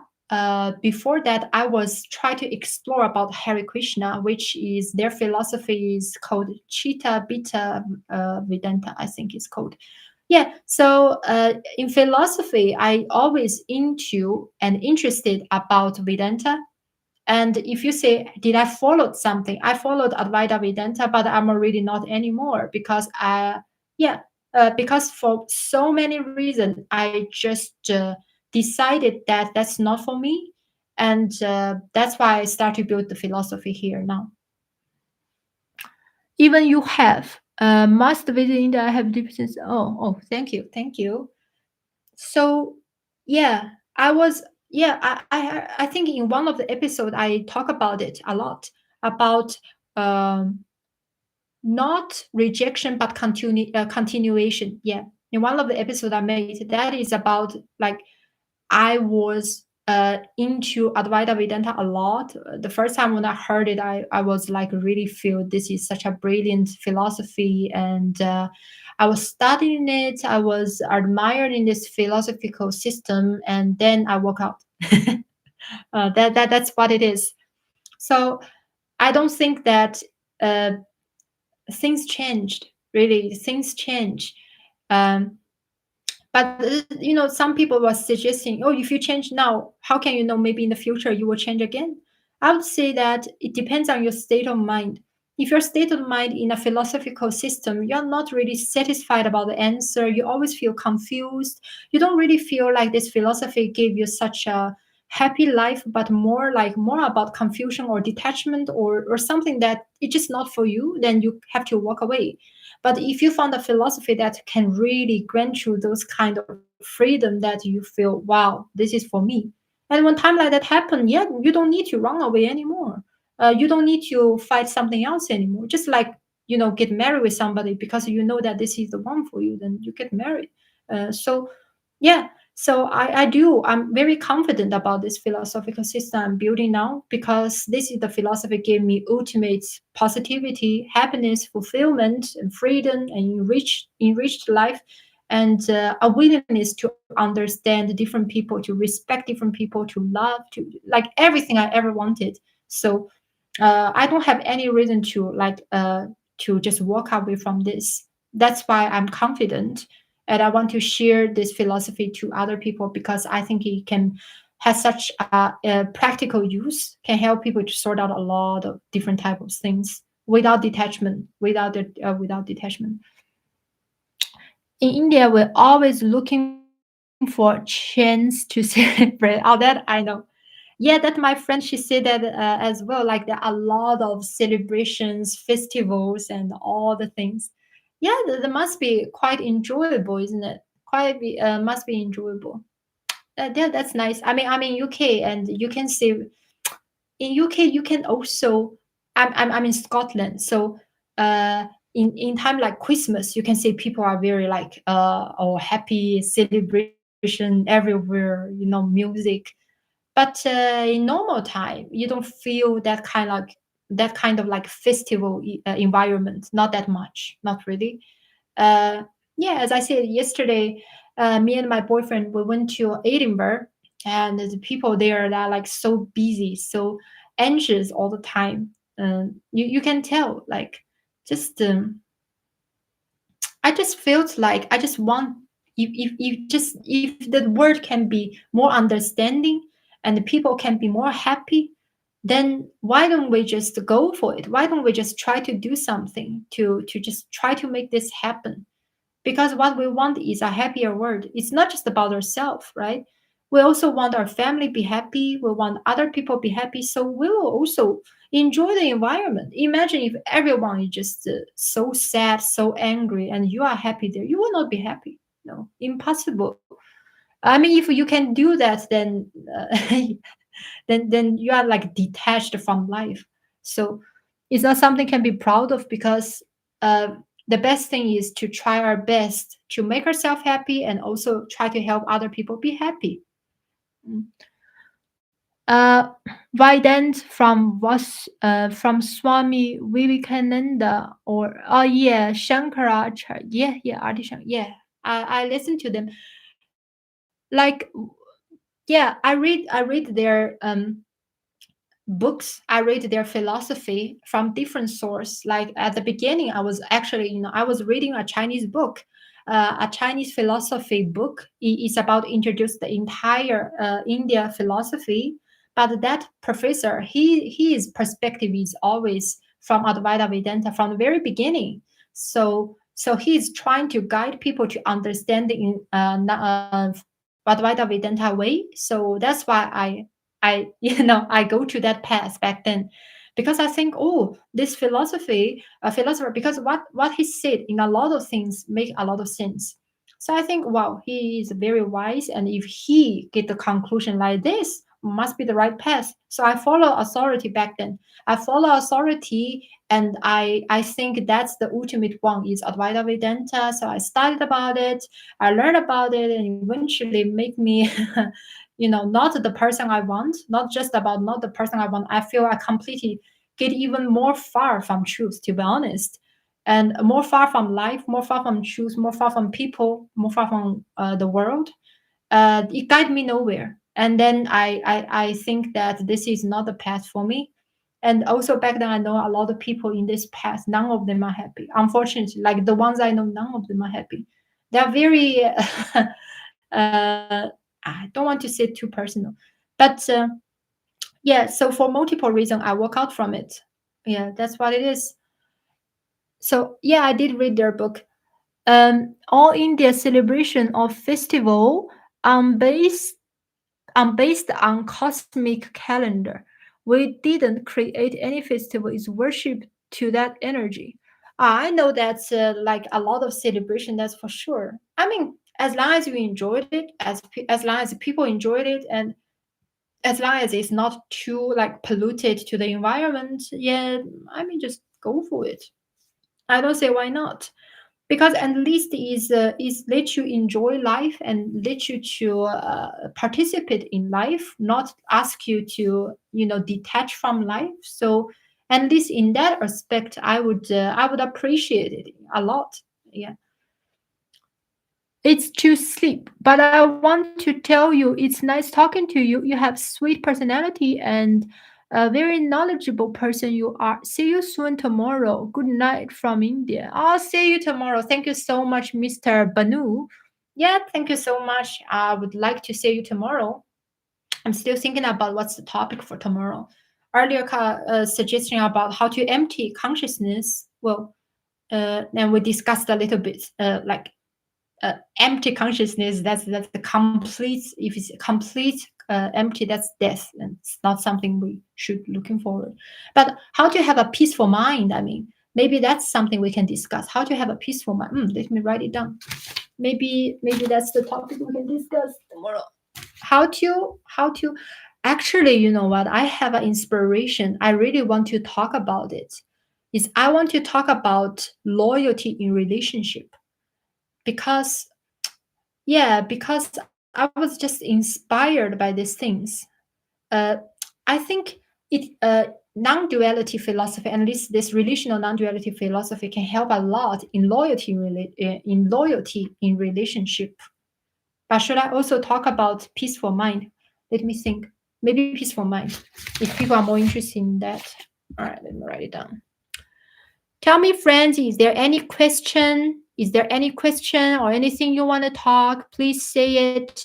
I'm gonna be here do the streaming all the time, Monday to Friday at 2 p.m. UK time. Please let me know this. Okay, how to have a peaceful mind? How to have a peaceful mind? Mm-hmm. Okay, philosophy, philosophy. Philosophy. Yeah, we're gonna talk about how to have a peaceful mind in next streaming tomorrow, 2 p.m. UK time. That's the topic. Yeah, it's definitely we're gonna understand it by a philosophical perspective. It's not difficult, trust me. And yeah, a peaceful mind is. Oh, I don't want to talk about it now. It's a topic for tomorrow. Peaceful mind. Yeah. So yeah, now it's already 1 hour and 55 minutes. Is based on everything goes well. Then after 5 minutes, I'll be off. Mm, mm, mm, mm. Three. Oh my god, already four. I need to save my voice a little bit. Mhm. Yeah, please, if you like my channel, if you enjoyed, please follow me, please subscribe, please press like, please watch other videos as well. I would really like to build dialogue with you. And I'm I'm really trust me in one thing. I'm not the type of person, just put my ego or I don't know how to say that. Uh, Trust me, I'm not an ego or self centered person. So if things like this we discuss here, I only enjoyed it because we can have in dialogue. I don't like to just one side monologue. That's not me. And never ever worried that I'm gonna be guiding you to a very abstract path or something like that. It's impossible because I want you to enjoy your life, enjoy your relationship with yourself, your relationship with other people, relationship with the world. And I only offer a very practical way that how we resolve the problem in life. Yeah, we discuss philosophy, but eventually all this philosophy gonna use in practical life. Otherwise, that's just talking. I don't like that. Um, Orisma, what would you say about people who say they feel like they are gods? Well, that's the ego. So I did one of the streaming, Mr. Orisma. I did one streaming. The name is that episode is talking about ego. Oh, hello, connection. So yeah, in that streaming, how to deal with ego is talking about all sorts of ego. So things like that is very common. It's just insecure. When people believe that they are gods, it's just insecurity. I don't think people should think in that way. Even though we are divine, I believe that every existence we are divine. um, but you cannot suggest that your divinity is more than other people's divinity, or other people are, are pointless or useless, or you are able to control them, you are able to manipulate them, and hierarchy understanding. That's just crazy. That is a crazy. Sorry, that is just. That's not very harmonious. No, not really. And that's something we can deal with. But everything can change to the better way. Never be scared. Never be scared of to make things better. That's what I want to say. Things can always be better. Yeah. Is there any other question? So how should we feel about yourself? How should you feel about yourself? You cannot say I'm humble. You cannot say I'm God. Then what? You are nothing. Humble. You cannot about yourself. You cannot say I'm humble. You cannot say I'm God. Well, look. Uh, you are humble. Sorry. I'm trying to understand. Are you suggesting you or me? If you are a humble person, uh, or if you say me, like I do believe that I'm humble, because I always say that if there is something that you think is not agree with me, I'm always welcoming you to challenge me, to discuss with me. And you can tell my attitude. I'm not like ego centered. I'm just very humble in front of all of this knowledge, in front of other people as well, and friendly. uh, no, you in general. Oh, I'm not God. No. Look, the people who say that they are God, and you should worship them because they have knowledge. This kind of thing, that's people when they build code, right? And I'm not doing that. No, I'm just here to discuss philosophy, and hopefully we can have it in a very practical use. People, if they suggest they are God, I don't think people do that. To be honest, how could people do that? Like, um, I mean, even if they do that, I don't think people will believe that. It's just crazy. Like literally, no, no.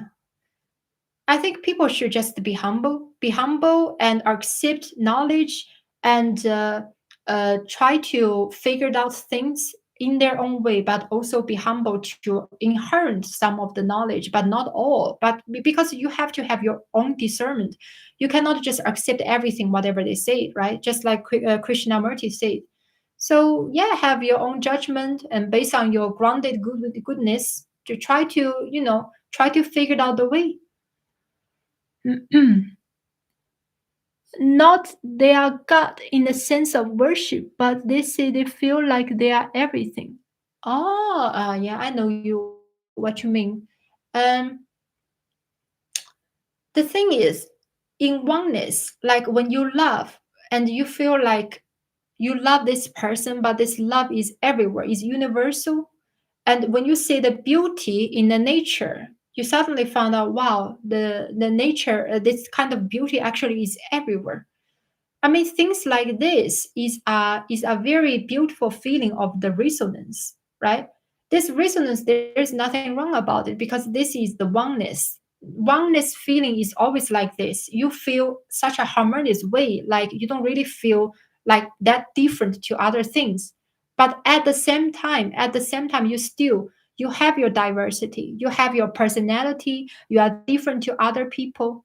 So if you want to use an analogy to describe this, most likely I would use symphony. Symphony, symphony. When people play symphony, it's not gonna be just the one instrument. There are always different instruments, but instruments all play together, and that's the oneness feeling. When you hear the melody, you hear a very beautiful, harmonious melody, but it's actually from different, all sorts of instruments. That's how it feels like. Yeah, that's how it feels like.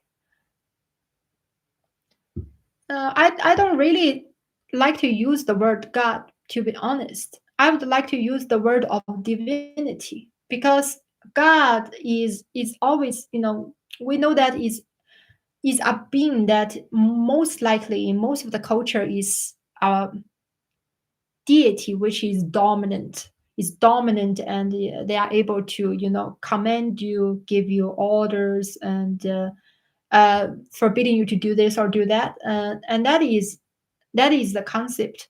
But in divinity, there is no such thing. Divinity is just the resonance, which is everywhere. So I would say it's more likely the concept of Brahman. Mm. That's why I would prefer use the concept of Brahman more than God. Mm. Anyway, but it's a very sensitive and it's a huge topic again. Huge topic. Whew. All right, that's it. The time is up. So tomorrow our topic is going to be how to have a peaceful mind. And I see you tomorrow. And thank you for listening. Thank you for watching. Please subscribe if you like me. And yeah, tomorrow let's continue for the next topic. I see you tomorrow. Another question we did. Another question we come from. Sorry for asking this existential question. And is there a life after death? Is there a, is there a life after death? Oh my God, this is really a big topic. Maybe we talk about it one day. One of the topic, okay? It's too huge. You want me to explain this very quickly? Then the people is gonna be all commenting. What are you talking about? No. Also, it's just my own perspective anyway. So I talk about that next time. All right, I write it down. Is there a life after death? Okay, we'll talk about that next time. All right. So please subscribe. Please press like. Please, please what? Please. Yeah, just please just join our streaming every day, 2 or 3 p.m. British time, UK time. And if you really like our channel, and just subscribe in buy me a coffee. And thank you so much. See you tomorrow. All right. Oh, bye bye. See you tomorrow. See you tomorrow. Arishna. Arisma. Wow, that's a very, very different name. All right. See you tomorrow anyway. All right.